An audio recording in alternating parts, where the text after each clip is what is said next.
made in my own leisure time. I was researching Eleanor of Aquitaine back in the late 90s and becoming very frustrated because there were gaps I couldn't fill as a biographer. And thinking the only way I could do this would be by writing a novel. And of course I couldn't write a novel about Eleanor of Aquitaine then because of course I couldn't compete against myself and my contract. So bring out 2 books at the same time. So I thought I'm going to write a novel. I've written novels back in the 60s and 70s, just for fun when history was a hobby. And none of them are any good. And I wondered if I can write a novel. So I did it in my spare time because I'd done a lot of research on Eleanor. I was really updating the research for the biography. And I wrote this book, Lady Jane Grey, because it was a short subject. I had limited time. And I called it Light After the Darkness. It was third person, past tense. And when I finished it, I quite liked it. And I sent it off to my agent. He said, it's a riveting subject, but you've got to come off the fence. You've got to stop being a historian and start being a novelist. And it was at that point that I thought, no, put it in a drawer, forget about it. And I did. And then it was about 2 or 3 years later, I took it out of the drawer and rewrote it first person, present tense with several narrators. And that's essentially the book that was published, later on. And I'm still pitching myself. I'm doing both types and enjoying both of them equally. Thank you. If you'll indulge me, I have 2 questions. No problem.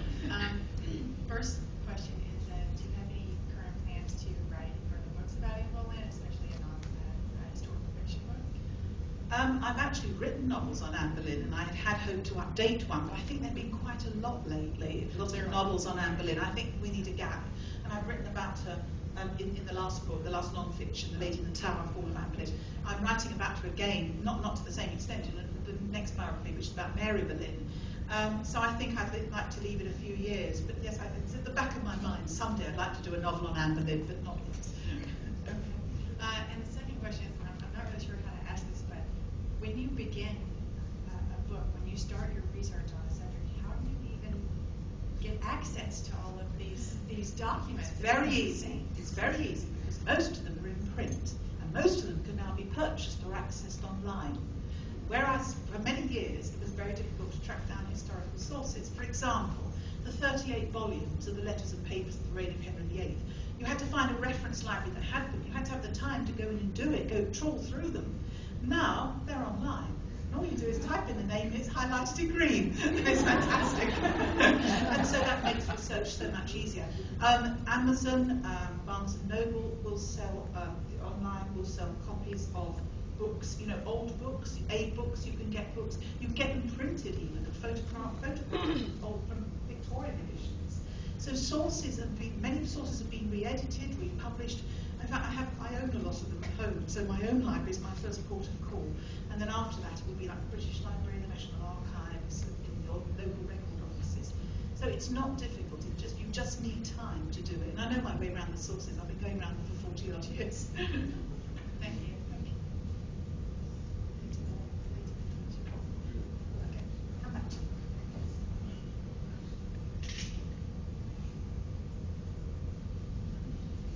Hi, thank you. Have you done any research on Queen Charlotte? She was our queen when we were under the 13 colonies. I know, she was the wife of George III. Correct. She's a very interesting character, very interesting lady. I have done some research on her. I've read a lot about her, and I've written about her. My first book was a genealogical record of the kings and queens of England. She had 15 children, as I remember. Yes. And she was the one who had to nurse George III during his mad periods. And we have porphyria. We now know it wasn't madness, it was porphyria.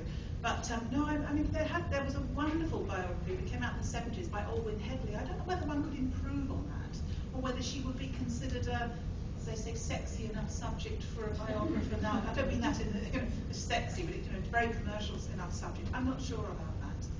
And it was a very happy royal marriage and a rather dull one. Okay, we'll do a question here and then right back here. Going to another queen, have you ever considered doing something on Mary? Mary Tudor? Yes. Yes, I have actually written about Mary Tudor in 2 books. That her childhood is documented in The Six Wives of Henry VIII, and also in The Children of Henry VIII. Her life during Edward VI, her brother Edward VI's reign, and her reign. I've covered those in those books. So yes, I have. And would you ever consider doing fictional? Possibly, yes. I mean, she appears in Innocent Traitor and The Lady Elizabeth. You know, there's a lot about her in those two books. Perhaps I'd have to have a gap, you know, because I've written about her quite a bit. But she is fascinating. There have been two great biographies recently. Hi, I'm currently reading Lives of the Queens of England by Agnes Strickland, Oh, which yes. I looked for years until I finally found it online. Yeah. And so I'm actually reading about Eleanor, coincidentally reading about her now. And Strickland, Scandalised by Eleanor, wasn't she? She condemns her. I'm just wondering, do you think, how accurate do you think? Strickland seems very Victorian to me, very Strickland was moralistic. Victorian. She did her research in the 1840s when it was unprecedented for a woman to attempt this kind of historical research. And actually, she didn't do it on her own. It was published in her name. It was she and her sister, Agnes and Elizabeth Strickland, who did the research. And what they did was, don't forget, this is before the great age of what was called the Rolls series, when the Master of the Rolls had all the medieval chronicles translated and printed. This is when historical documents were shut away in archives or in country houses. She travelled around the country getting this information, and she relied on history books we would now regard as very outdated, and she informed her books with Victorian values. So while they're a good source for the sources that were available at the time, they shouldn't really be taken as authoritative now, although I have to say, just like you, I looked for them for years. I was desperate to have a set. I was young. It's a great read. I've got a very old set now, antiquated. I think we have two here. Hi, thank you. It was amazing. Thank you. I own all of your books. Oh, thank you very much. And I have a question for you. At the end of the Elizabeth I fiction, you leave this tantalizing detail that made me think you might be continuing the story. Might well. It's almost a certainty.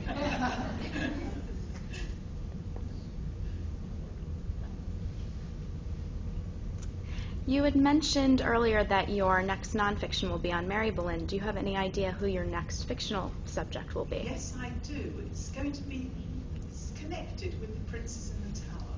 Connected. Oh, wonderful. I'm not going to say too much about it.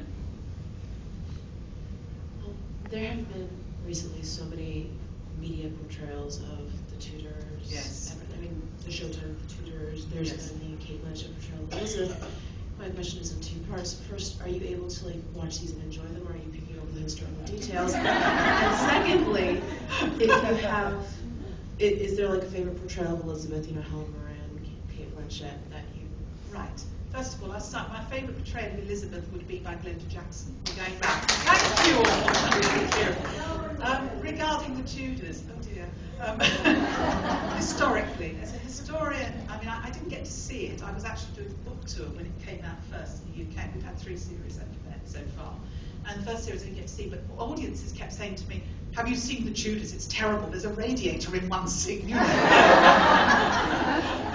I kept hearing all these things. Oh, they got the sister wrong, and so I thought, no, I haven't seen it. So this is guilty pleasures. I actually ordered the DVD and sat and devoured the whole series in a week. And I have to say that as a historian, I was appalled. And there isn't one female costume, for example, that's right for the period. And historical, I mean, there were some things they got very well. I thought the computer graphics for the palaces were very good. I thought some of the acting was excellent too. I just wish they'd made Jonathan Rhys-Meyers look a bit more like Henry VIII. But he's very fit, so I mean, but I have to say it's compelling drama. And when they got to series 2 and 3, although they were still taking liberties, they had actually based more of the dialogue on contemporary sources, so there was an improvement. So I have big issues with it, but I have to say it's a damn good drama.